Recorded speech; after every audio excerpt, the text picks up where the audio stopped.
Assalamualaikum warahmatullahi wabarakatuh. Rumah godang basandi batu, sandi banamu alu adat, tunggak banamu gaharu. Lantainya untuk duduk samparan, dindingnya untuk kesandaran, makin niatnya mama sagalo ipa jebisan dalam imbauan ambo tu.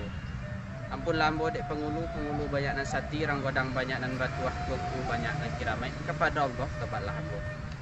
Kini nyak serugo pembahasan kita adalah berkaitan dengan adat istiadat di Minangkabau.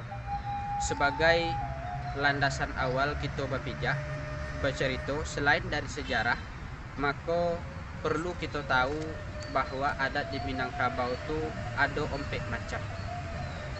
Dari fondasi awal tu pemikiran kita difokuskan kepada ompek macam adat itu. Maka telah disusun di teori-teori yang ada, baik di buku literasi yang ada, maka adat Minangkabau itu dibagi kepada ompek. Yang pertama adalah adat nan sabona adat. Berarti adat nan sabona bonai. Jadi dari kata itu dapat kita ambil kesimpulan bahwa nan sabona adat tu adat nan tidak dapat dirubah. Mulai dari Nabi Adam sampai ke kiamat esok tidak bisa kita ubah. Itulah adat nan sabona adat. Contohnya hujan turun air, kemudian turunnya ke bawah. Itu tidak dapat kita ubah. Kemudian api sifatnya angin, itu tidak bisa kita ubah. Kalau kita main hujan, main di air, pasti basah. Itu tidak dapat diubah. Itulah adat dan sabona adat, tidak bisa kita ubah. Berarti itulah adalah aturan Allah Subhanahu Wa Taala. Kita tinggal menjalankan. Maka itu namanya adat dan sabona adat. Kemudian yang kedua adalah adat nan diadatkan. Adat nan diadatkan ko dimulai dari kata di. Berarti ada nan membuat diadatkan. Diadatkan berarti ada orangnya.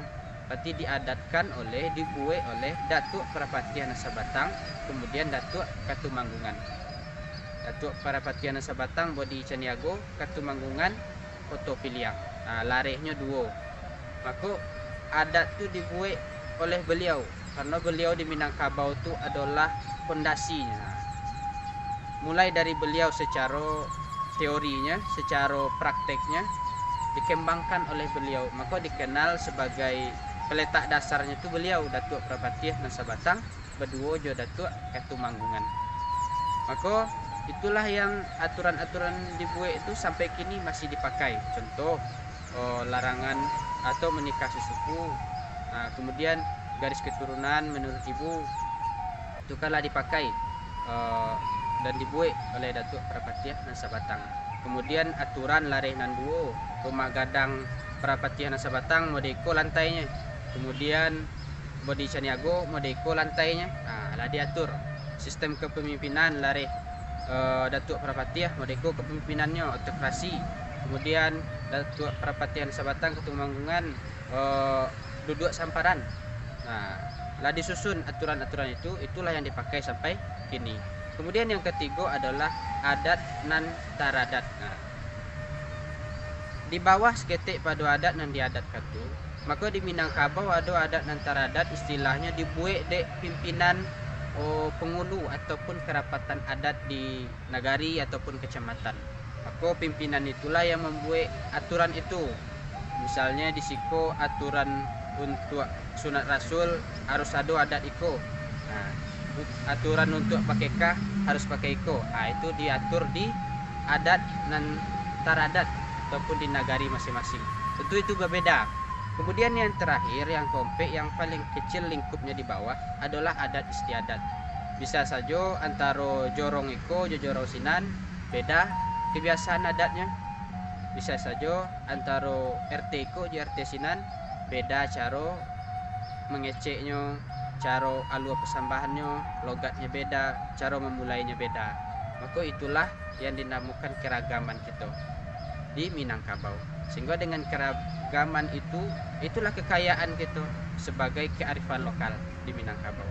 Kemudian perlu kita tekankan dengan perbedaan itu, kece orang lain padangnya, lain bilalang, lain lubuk, lain ikannya. walaupun berbeda-beda, menikanku kalau hidupnya pasti dia iya. Itu yang harus kita ambil sama. Biarlah kita baputa asal di tanah dan sabingkah. Yang bacorai kan tidak boleh, pisah tidak boleh. Kemudian bagaduh-gaduh tidak boleh. Kita harus satu, tetap di jalan yang lurus. Itulah adat Minangkabau yang harus kita lestarikan. Begitu saja. Seandainya ada yang keliru, mohon maaf. Assalamualaikum warahmatullahi wabarakatuh.